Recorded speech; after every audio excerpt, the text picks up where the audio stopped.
Berdasarkan Peraturan Pemerintah Nomor 23 Tahun 1949 tanggal 16 Desember 1949, pemerintah mendirikan sebuah perguruan tinggi di Yogyakarta yang diberi nama Universitas Negeri Gadjah Mada, yang merupakan gabungan dari beberapa perguruan tinggi di Yogyakarta.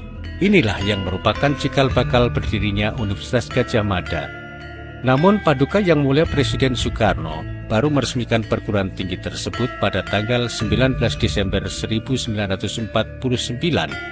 Hal itu dimaksudkan agar dunia mengetahui bahwa dalam masa-masa sulit, Republik Indonesia masih mampu mendirikan sebuah perguruan tinggi. Atas kemurahan hati Sri Sultan Hamengkubuwono IX, UGM dapat menyelenggarakan proses belajar mengajar di lingkungan keraton. Perkuliahan dimulai pada pukul 8 pagi. Oleh karena keterbatasan ruang, banyak mahasiswa yang datang 2 jam lebih awal agar mendapatkan tempat duduk. Sebagian mahasiswa yang terlambat hanya dapat mengikuti kuliah dari luar ruangan, tetapi mereka tetap bersemangat sampai perkuliahan selesai. Akibat blokade tentara Belanda terhadap Indonesia, banyak rakyat yang terserang wabah kolera, pes, dan cacar. Mereka mengalami penderitaan yang luar biasa karena vaksin dan obat-obatan sulit didatangkan dari luar negeri. Melihat keadaan semacam itu, Rektor Presiden UGM, yakni Profesor Sarjito, melakukan percobaan pengembangan vaksin dengan media tumbuh dari kaldu tempe. Keberhasilan pembuatan vaksin ini akhirnya dapat menolong jutaan rakyat Indonesia yang pada waktu itu sedang menderita sakit. Di sisi lain, untuk membantu perjuangan rakyat Indonesia melawan Belanda, Profesor Johannes merancang pembuatan bom dan granat gomyo. Upaya untuk memiliki gedung sendiri mulai dipersiapkan.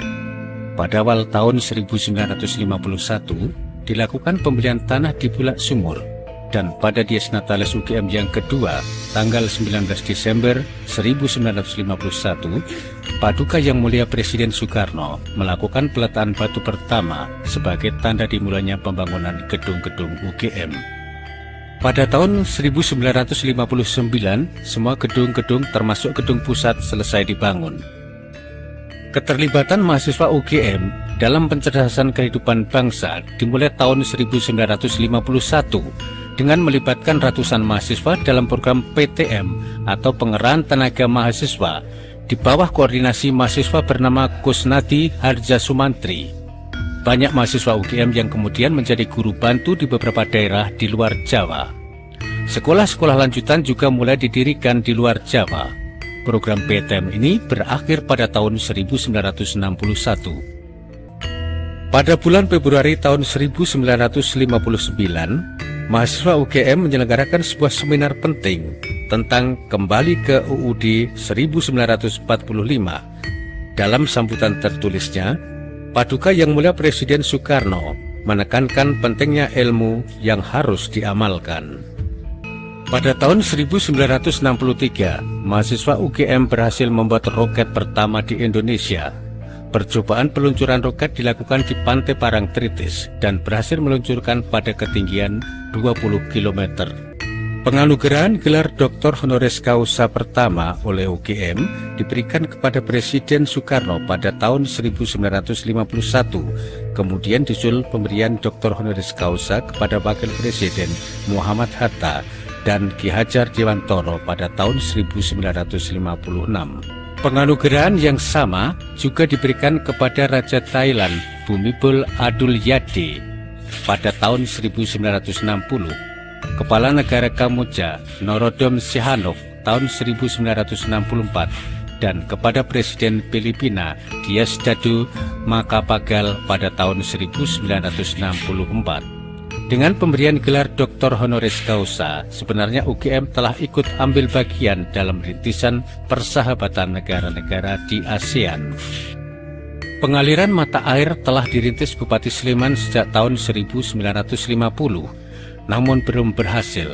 Pada tahun 1970, usaha itu dimulai kembali dengan pimpinan Anton Sujarwo mahasiswa Teknik Sipil UGM bersama-sama para mahasiswa Teknik UGM, masyarakat sekitar, dan sama sekali tanpa bantuan teknis dari luar negeri dengan hanya menggunakan material dan peralatan setempat.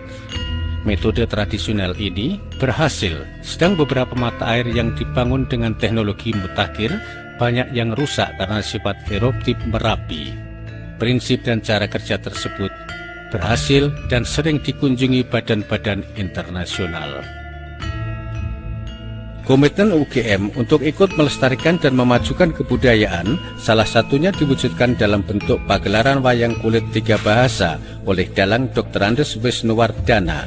Pagelaran wayang dengan bahasa Jawa, bahasa Indonesia, bahasa Inggris tersebut disaksikan oleh perwakilan Rockefeller Foundation representatif Dr. John Everton dan para tamu dari luar negeri.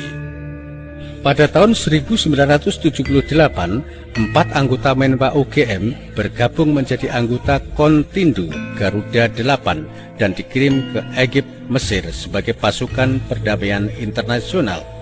Ilmu untuk amal. Semboyan ini mendasari keluarga mahasiswa Teknik Sipil Universitas Gadjah Mada merancang kawasan konservasi alam di Keceme, Samigaluh, Kulon Progo yang kemudian diberi nama Tirtagama. Proyek ini bertujuan untuk konservasi alam, memberikan model pengairan, pertanian, dan perkebunan yang baik serta menciptakan laboratorium lapangan. Tim riset jurusan Teknik Elektro Universitas Gadjah Mada berhasil kembangkan perangkat elektronis No-Hand sebagai perangkat baru dalam dunia perkomputeran di Indonesia. Melihat keberhasilan tersebut, kemudian Mendikbud Fuad Hasan menyarankan agar alat tersebut diproduksi secara massal agar dapat dinikmati masyarakat luas. Untuk membantu pasien yang kurang mampu agar tidak terbebani biaya yang tinggi, Dr. Andes Gede Bayu Suparta, dosen Fakultas MIPA UGM, berhasil membuat tomografi sebagai mesin alternatif pengganti whole body CT scan yang sangat mahal harganya. Hasil temuan tersebut dipresentasikan pada final pemilihan peneliti muda Indonesia pada tahun 1993. Albert Gunawan, mahasiswa jurusan Matematika Fakultas MIPA UGM angkatan tahun 2006, menduduki peringkat 1 Olimpiade Matematika tingkat nasional. Selanjutnya bersama 4 finalis lainnya mengikuti International Mathematics Competition atau IMC tahun 2007 di Bulgaria. Dalam ajang tersebut, Albert memperoleh kategori Honorable Mention.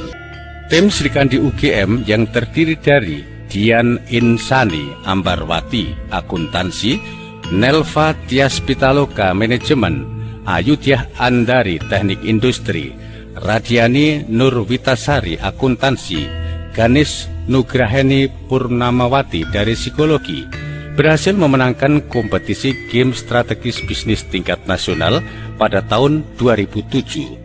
Sebagai hadiahnya, tim UGM berhak maju mewakili Indonesia dalam kompetisi Trust by Danone tingkat internasional di Paris.